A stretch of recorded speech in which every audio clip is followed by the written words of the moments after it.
أعوذ بالله من الشيطان الرجيم. بسم الله الرحمن الرحيم. الحمد لله رب العالمين، والصلاة والسلام على أشرف الأنبياء والمرسلين وعلى آله وصحبه أجمعين. رب اشرح لي صدري ويسر لي أمري واحلل عقدة من لساني يفقهوا قولي أما بعد. Alhamdulillah, bersyukur kita kepada Allah Subhanahu Wa Taala dengan limpah dan kurnia-Nya. Hari ini dapat kita bersama-sama lagi untuk kita sambung pelajaran kita, dan insya-Allah hari ini kita sambung pelajaran bahasa Arab untuk tahun 4 dalam tajuk yang kelima, Ad-Darsul Khamis, pelajaran yang kelima, Manjadda wajada. Siapa yang berusaha akan berjaya, siapa yang berusaha akan dapat hasilnya. Baik, insya-Allah sama-sama boleh tengok muka surat 23. Muka surat 23, pelajaran yang kelima, Manjadda wajadah. Baik. Okey, kita terus kepada muka surat yang ke-24. Dalam muka surat 24 ni kita akan belajar tentang apa? Kat sini dia bagi satu perbualan. Nanti kita akan tengok apa perbualan ni nak bagi tahu kat kita. Baik. Kalau ada yang dah buka buku tu, boleh keluarkan pensel, tulis maknanya. Baik. Bismillahirrahmanirrahim. Iqra' wa takallam. Okey, baca, sama-sama kita baca. Tengok nombor 1, Assalamualaikum ya Fatimah, sabahal khair. Kemudian yang kedua, aina zahabti fis fushah. Aina zahabti fil fushah. Okey, baik. Sebelum tu kita tengok dulu kat bawah ni ada pula gambar budak. Budak ni adalah Fatimah. Okey, kita tengok nombor 1 dan nombor 1 atas. Kita tengok. Okey, sama-sama kita tengok. Kata ustazah ni, Assalamualaikum ya Fatimah, sabahal khair. Jawab Fatimah, Waalaikumsalam ya ustazah Nabila, sabahan nur. Okey, kemudian ustazah tanya lagi, aina zahabti fil fushah bil amsi. Jawab Fatimah, ana zahabtu ilal maktabati bil ams. Baik, apa maksud Assalamualaikum, salam sejahtera ke atas kamu wahai Fatimah, sabahal khair, apa khabar pagi ni? Fatimah pun jawab, Waalaikumsalam, selamat sejahtera juga ke atas Ustazah Nabila, sabahan nur, semoga pagi saya baik hari ini. Kemudian aina zahabti fil fusha bil ams. Ke mana awak pergi semalam? Tu tanya ustazah. Fatimah pun jawab, saya ke maktabah semalam. Apa dia maktabah? Perpustakaan. Baik, tu nombor 1 dan nombor 2. Kita pergi pula pada hiwar yang nombor 3 ini. Kaifa haluka, kaifa haluki. Baik, kenapa kaifa haluki? Sebab Fatimah ini seorang perempuan. Okey, ustazah tanya, kaifa haluki, apa khabar kamu? Jawab Fatimah, alhamdulillah ana bi khair. Tu jawab Fatimah, alhamdulillah saya baik-baik sahaja. Kemudian ustazah tanya lagi, manjadda wajada ad'u lakin najah. Siapa yang berusaha dia pasti akan dapat hasilnya. Ad'u lakin najah, berdoalah ke atas kejayaan kamu. Kemudian jawab Fatimah, syukran ya ustazah, terima kasih ustazah. Kenapa ustazah doakan? Sebab Fatimah ni rajin pergi perpustakaan baca buku. Ustazah pun doakan dia, siapa yang berusaha akan berjaya. Baik, kemudian maza fa'alti fil maktabah, apa yang kamu buat di perpustakaan?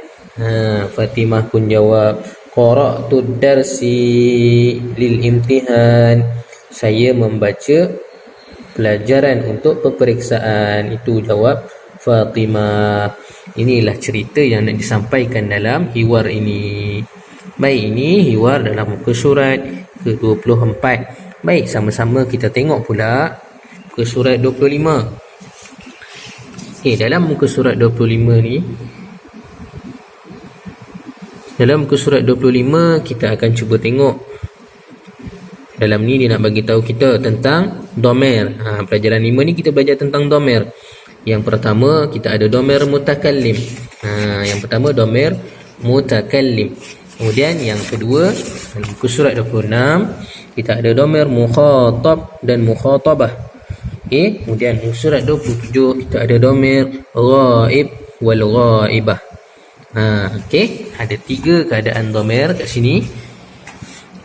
Dalam domir tersebut kita akan tengok dulu domir mutakallim. Ni maknanya kita bercakap bersama dengan kawan-kawan kita. Semuanya ada dekat satu kawasan yang sama, kita bercakap tentang diri kita. Okey, ni seorang lelaki, ana zahabtu, saya hendak, saya telah pergi. Ana zahabtu, saya telah pergi. Okey, tu makna dia, tulis jangan tak tulis. Kemudian yang ini pula 3 orang lelaki. Apabila 3 orang lelaki dia gunakan nahnu zahabna, nahnu zahabna, kami telah pergi, kami telah pergi. Seorang ana, bertiga nahnu. Okey. Kemudian kita tengok ke surat seterusnya. Domir mukhatab wal mukhatabah. Ini domir untuk perbualan antara awak dengan kawan awak. Okey, awak dengan dia, mak dengan ayah, awak dengan adik awak. Okey, ini perbualan. Okey, contoh dekat atas ni, yang pertama ada seorang lelaki dan seorang perempuan. Okey, kalau apabila kamu jumpa dengan seorang lelaki, anta zahabta, anta zahabta, dia seorang lelaki telah pergi, dia seorang lelaki telah pergi. Anti zahabti, dia seorang perempuan telah pergi. Anta zahabta, dia seorang lelaki telah pergi. Anti zahabti, dia seorang perempuan telah pergi. Okey, baik. Kemudian tengok apabila 2 orang, sama ada lelaki ataupun perempuan, domirnya sama. Antuma, antuma zahabtuma. Mereka berdua, kamu berdua telah pergi. Kamu berdua telah pergi. Sama ada lelaki atau perempuan, sama saja antuma. Kemudian yang ketiga, kita tengok kat sini dia ada tunjuk 3 orang perempuan, 3 orang lelaki dan 2 ayat yang berbeza. Okey, ayat yang pertama antunna zahabtunna. Baik. Antunna untuk perempuan sahaja. Mereka 3 orang perempuan telah pergi. Mereka 3 orang perempuan telah pergi. Tapi kalau untuk lelaki dia akan jadikan antum zahabtum. Mereka 3 orang lelaki telah pergi. Mereka 3 orang lelaki telah pergi. Okey, perempuan guna antunna untuk ramai, lelaki guna antum untuk ramai. Okey. Okey, habis muka surat 26, termasuk muka surat 27. Kita dah belajar tadi mutakallim, kemudian kita dah belajar mukhatab dan mukhatabah, dan yang ini yang terakhir ghaib dan ghaibah. Apa dia ghaib dan ghaibah? Domir yang menunjukkan, kita menyatakan seseorang tapi dia tak ada dekat situ. Dia, maksudnya dia jauh, kita tak nampak pun dia. Contoh kat sini, hiya zahabat, hiya zahabat, dia telah pergi. Siapa dia? Tu Fatimah tu telah pergi, dia kat ujung sana. Dia jauh. Okey, huwa zahaba. Dia seorang lelaki telah pergi. Wa zahaba, dia seorang lelaki telah pergi. Kemudian huma zahabata. Dia 2 orang perempuan telah pergi. Sama juga dengan huma, 2 orang perempuan telah pergi. Okey. Apabila lelaki menggunakan huwa, apabila perempuan gunakan hiya untuk seorang. Kemudian untuk 2 orang, lelaki gunakan huma, perempuan gunakan huma. Sama sahaja. Yang berbeza kat sini, untuk seorang lelaki, seorang perempuan, huwa, hiya. Untuk lelaki dan perempuan, 2 orang, dua-dua menggunakan huma. Huma dan huma. Okey? Okay, faham? Okay, kita teruskan lagi. Apabila 3 orang pula, apabila 3 orang, tengok ayat dekat sini dia bagi hum zahabu, mereka 3 orang lelaki telah pergi. Perempuan hunna zahabna, hunna zahabna, mereka 3 orang perempuan telah pergi. Okey. Dekat sini yang ketiga kembali berasingan lagi apabila lelaki menggunakan hum, perempuan menggunakan hunna untuk ramai. Okey. Kemudian habislah ke surat 27. Kita tengok ke surat terakhir dalam pelajaran yang kelima. Dalam pelajaran yang kelima ini, dia nak fokuskan kita dalam tajuk dhamair, iaitu dhamir. Dhamir, kata ganti nama. Okey, baik. Dhamir yang pertama dhamir mutakallimu. Dhamir yang pertama dhamir mutakallim. Untuk kita cakap tentang kita ataupun kami. Mukhatab dan mukhatabah, kita nak berbual dengan orang. Anta nak pergi mana? Ana kat sini. Okey. Kalau ghaib ghaibah, dia tak ada kat sini, dia tu jauh. Dia nak pergi mana tu? Tanya kawan kita. Macam tu. Okey. Apa yang ada dalam dhamir mutakallim? Yang ada dalam dhamir mutakallim hanyalah ana dan nahnu. Ana, nahnu, ana saya, nahnu kami ataupun kita. Okey. Dan dhamir ini adalah dhamir munfasilah, berpecah, tak boleh bersambung. Okey. Tetapi apabila dah bagi contoh kat sini, talibu, talibani, tullab, talibatu, talibatani, talibatu. Ni untuk contoh sahaja.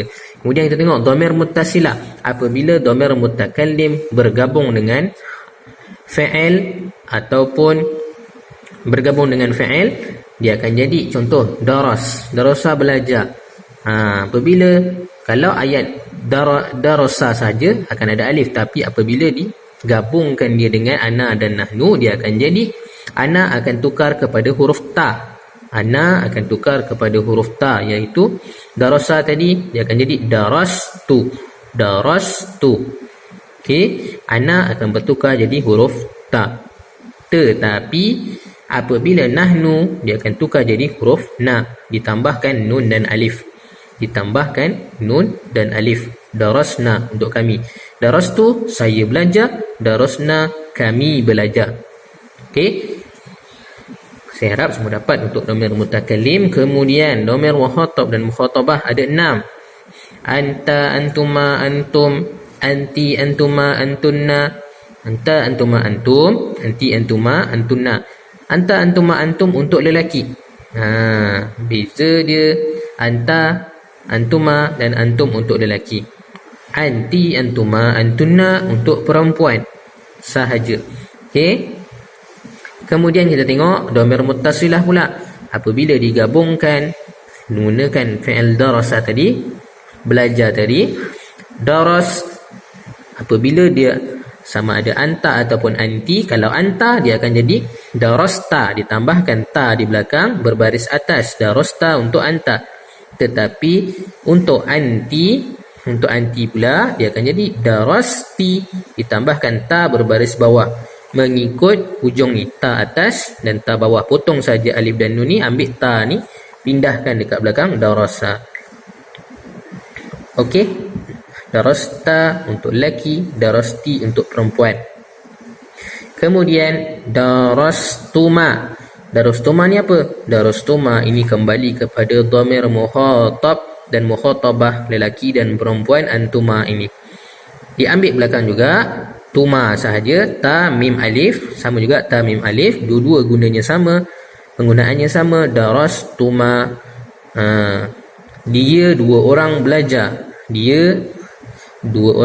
belajar, awak berdua belajar. Baik, tu untuk perempuan dan lelaki, darastuma. Kemudian pergi kepada antum. Untuk lelaki, antum apabila digabungkan dengan darasa, dia akan jadi darastum. Okey, ambil belakang sahaja. Tapi untuk perempuan dia akan jadi darastunna. Okey, kita terus pergi dhamir ghaib dan ghaibah. Dhamir ghaib ghaibah ini ada 6 juga. Wa, huma, hum, hiya, huma, hunna, wa, huma, hum, hiya, huma, hunna. wa huma hum untuk lelaki, hiya huma hunna untuk perempuan. Okey, sama juga yang tengah mesti sama, huma sama. Okey, kita tengok bagaimana pula kalau dia bergabung dengan ayat darasa. Okey, apabila domir biasa untuk huwa, okey, tengok huwa sahaja dahulu. Huwa dia akan jadi darasa, huwa darasa. Tetapi apabila masuk kepada hiya, dia akan jadi darasat, ditambahkan ta berbaris mati, nak menandakan perempuan. Dia ni seorang perempuan.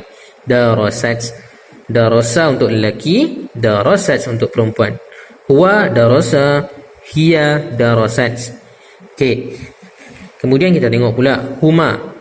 Okey, huma pun walaupun dekat sini sama, huma dua-dua lelaki dan perempuan menggunakan huma, tetapi apabila dia masuk pada domir muttasilah, domir yang bercantum, darasa, ditambahkan alif sahaja untuk lelaki, huma untuk lelaki, huma lelaki, darasa tambah alif sahaja. Tetapi apabila masuk huma untuk perempuan, ditambahkan ta dan alif, darasata. Okey, itu untuk perempuan. Kenapa darasata? Darasa ni hanya tambah alif. Kita kembali kepada huwa tadi darasa saja, kemudian dua ditambahkan alif. Okey, darasa. Okey, kalau yang tadi untuk perempuan hiya darasat, apabila ditambahkan alif dia akan jadi darasata. Okey, baik. Kemudian kita masuk kepada hum digunakan darasu. Okey, kemudian hunna digunakan darasna. Okey, sinnya dimatikan, tapi na-nya tidak ada alif. Yang ini kena teliti betul-betul, tengok betul-betul. Apabila hunna untuk domir ghaibah, darasna, nunnya tidak ada tambahan huruf selain huruf nun sahaja. Okey, nanti awak jangan pening, jangan tertukar dengan darasna yang ini. Apabila nahnu, darasnanya nun alif, ditambahkan nun dan alif. Tetapi untuk hunna ditambahkan nun sahaja. Okey, ditambahkan nun sahaja. Okey, baik. Saya harap kamu semua faham. Kalau ada apa-apa masalah, apa-apa persoalan, boleh tanya pada saya. Wabillahi taufiq wal hidayah. Wassalamualaikum warahmatullahi taala wabarakatuh.